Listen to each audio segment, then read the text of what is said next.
कई बार ऐसा होता है ज़िंदगी के अंदर कि हम कहते हैं कि हम ही क्यों सहें, बार बार दूसरा अन्याय करता है और हम सहते चले जाएं।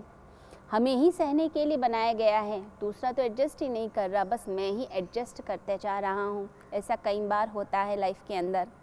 तो ज़िंदगी में जब कभी ऐसा लगे कि बहुत ज़्यादा हमें ही एडजस्ट करना पड़ रहा है, हमें ही सहना पड़ रहा है, तो कभी ना कभी व्यक्ति के मन में ये बात आती है कि मेरे साथ ही ऐसा क्यों हो रहा है, दूसरा व्यक्ति क्यों नहीं सोचता।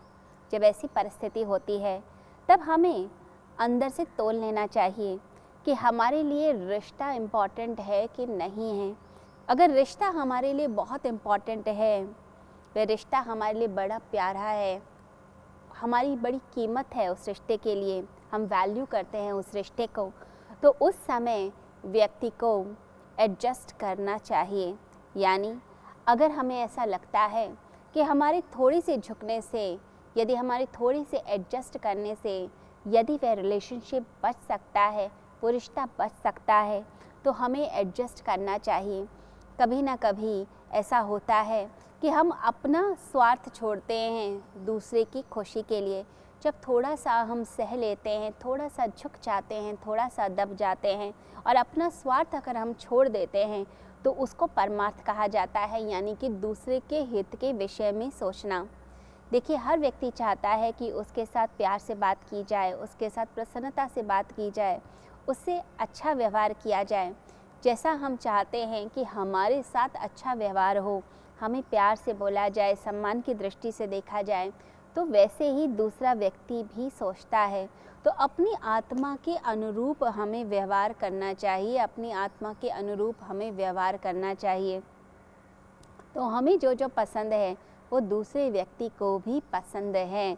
कभी कोई व्यक्ति क्रोध में कोई बात बोल दे, किसी का मूड ऑफ था, ऑफिस में डांट लग गई थी, अब पिता ने ही कुछ कह दिया, भाई ने कुछ कह दिया, तो कोई बात नहीं, उसे इतना दिल पे मत लगा लीजिए, इतना बुरा मत मान के बैठ जाइए। हम बुरा मान कर बैठ जाते हैं और फिर धीरे धीरे करके जो रिश्ते हैं वो ख़राब होने लग जाते हैं। कई बार तो कोई बात इतनी बड़ी थी नहीं, लेकिन हमने दिल पे लगा ली, हमने बुरा मान लिया और हमें लगा कि हमें सहना पड़ता है, हमें ही सब दबाते हैं। हम ऐसी मेंटालिटी में चले जाते हैं, इसे नेगेटिव माइंडसेट कहा जाता है।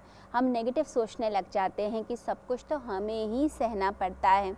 और जब ऐसी बातें मन में आने लग जाती हैं तो हम दूसरे के साथ फिर धीरे धीरे एडजस्ट करना बंद कर देते हैं। हम मुंह पे जवाब देने लग जाते हैं या घरों में लड़ाइयाँ भी हो जाती हैं, तो इससे द्वेष उत्पन्न होने लग जाता है। इस चीज़ को हमें समाप्त करना है। कई बार अगर हमें फैमिली में हैप्पीनेस चाहिए, शांति चाहिए, खुशी चाहिए, तो उसके लिए हमें थोड़ा सा अगर एडजस्ट करना पड़े तो एडजस्ट कर लेना चाहिए। जहाँ तक हमें लगता है कि इतना एडजस्ट करने से अगर बात बन सकती है तो हम वहाँ पर अपना स्वार्थ छोड़ें और दूसरे के हित के लिए हम ज़रूर सोचें। कई बार कोई बातें ऐसी होती हैं कि बात कुछ चली और वह बहस जो है वो ऐसा विवाद बन गई कि फिर वो झगड़े का रूप ही लेकर बैठ जाती है। तो हमें इस बात का ध्यान रखना है कि बहुत ज़्यादा सही गलत के फैसले में अगर हम पड़ जाएंगे तो हमारे रिश्ते ही टूटने लग जाएंगे। हर चीज़ को अगर लड़ाई का मुद्दा बना लिया जाएगा फिर तो रिश्ते हमारे समाप्त ही हो जाएंगे। इस चीज़ को हमें बिल्कुल छोड़ना है, इस बहस को, इस विवाद को बिल्कुल छोड़ना है। और कभी हमें लगता है कि हमारे रिश्ते हमसे अगर थोड़ा सा कुछ प्यार ज़्यादा चाहते हैं, हमसे थोड़ा सा ज़्यादा डिमांड कर रहे हैं, या हमसे चाहते हैं कि हम घूमने जाना चाह रहे हैं, आप छुट्टी ले लीजिए, तो उस समय अगर हम थोड़ा एडजस्ट करते हैं, उनके इमोशंस की कदर करते हैं, तो घर में प्यार, सुख, शांति बनी रहती है।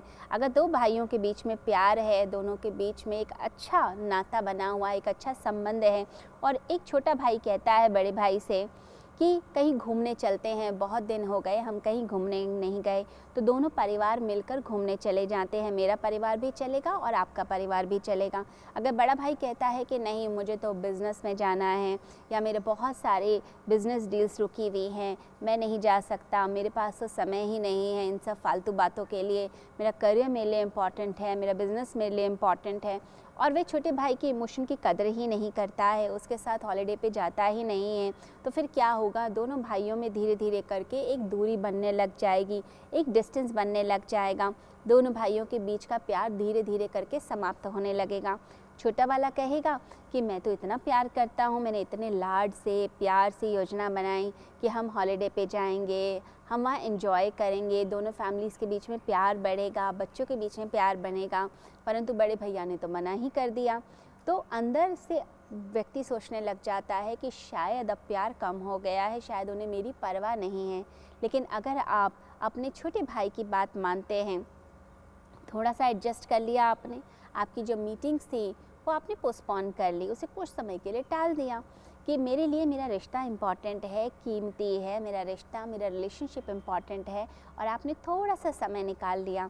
अब वो जो थोड़ा सा आपने समय निकाला और परिवार के साथ समय बिताया, भाई के साथ समय बिताया, तो उससे परिवारों के अंदर एक बॉन्डिंग बढ़ती है, परिवारों के अंदर एक रिश्ता मजबूत होता है और उससे प्यार बढ़ता है, द्वेष भावना नहीं बनती। तो जब हम दूसरे के इमोशन की कदर करने लग जाते हैं तो दूसरा व्यक्ति जो है वो हमारे बारे में अच्छा सोचता है, बल्कि सोचता है कि मैं और क्या कर सकता हूँ मैं अपने बड़े भाई के लिए। तो उसके अंदर प्यार की भावना बढ़ती है, अपनेपन की भावना बढ़ती है। तो हम किस तरह से अपनी प्यारी भावनाओं को, अच्छे इमोशंस को पल्लवित कर सकते हैं, इसके बारे में हमें सोचना चाहिए। परिवारों में प्यार कैसे बढ़े, इसके बारे में सोचना चाहिए।